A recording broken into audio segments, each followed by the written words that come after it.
बोलो विष्णु भगवान की जय। आपका हमारे चैनल में स्वागत है प्रिय भक्तों। आज 10 मार्च है। 10 मार्च फागुन में आमल की व्रत कथा किया जाता है। इस दिन भगवान विष्णु की विशेष पूजा होती है। पूजा के दौरान व्रत कथा का पाठ किया जाता है। इस दिन भगवान विष्णु और माँ लक्ष्मी के संग आंवले के पेड़ की पूजा अर्चना करने का विधान है। साथ ही अन्न और धन का दान किया जाता है।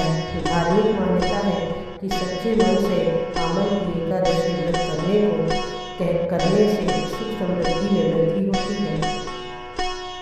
इस दिन पूजा के समय आमल की एकादशी व्रत कथा का पाठ करना चाहिए।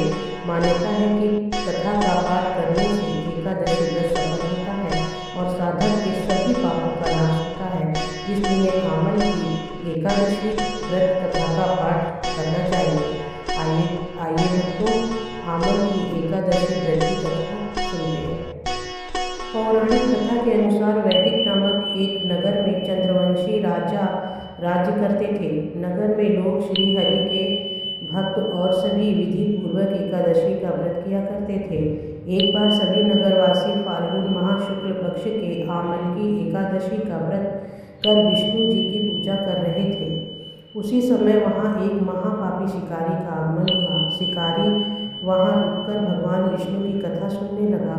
इस तरह उस शिकारी ने अपनी पूरी रात जागरण करते हुए बिताया। इसके बाद घर आकर वह सो गया। कुछ दिनों बाद ही बहेलिये का निधन हो गया। उसके पापों की वजह से नरक का सामना करना पड़ा। लेकिन एक बार अनजाने में आमल की एकादशी व्रत कथा सुनी थी और जागरण भी किया था। एकादशी सुनने से उसे शुभ फल प्राप्त हुआ।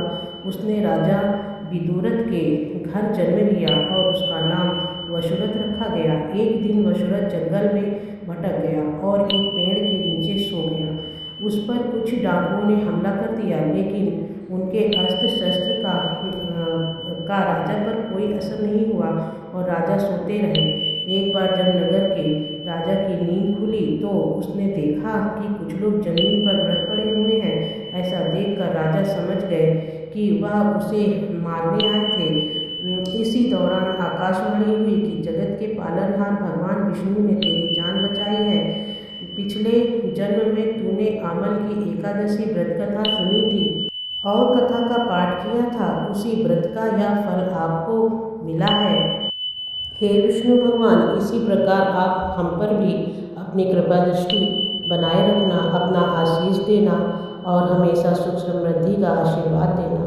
बोलो विष्णु भगवान की जय। तो प्रिय भक्तों, हमें उम्मीद है कि आपने इस कथा से कुछ तो ज्ञान प्राप्त किया होगा और इसी ज्ञान की प्राप्ति के अनुसार आप अपने व्रत को पूर्ण किया करें। बोलो विष्णु भगवान की जय। सत सत नमः, सत सत नमः।